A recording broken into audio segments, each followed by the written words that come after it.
Good morning! Welcome back to my channel. This is Ivy Mix Vlog. Ramadan Kareem for all the Muslim out there. And then ito na nga, ang dilim ng paligid. Mamaya uulan na yan. So ngayon sobrang dilim. Tingnan mo yung mga kalangitan.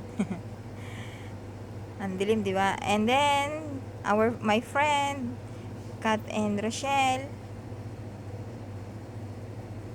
So, ang dilim.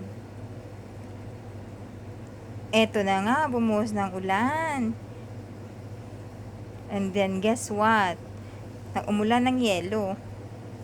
Ulan ng yelo, konti lang. So, ayan, kinain po namin yan for the first time. For the first time, 10 years na ako dito. So, ngayon ko palang naranasan na may yelo. Pero konti lang. Tapos, sumunod, ang lakas na ng ulan. So, yan ang nangyari kahapon. So, ngayon ko lang in-upload. Thank you guys. Thank you for watching. So, please subscribe and like. Please share. Please help me to grow my channel. Thank you and God bless.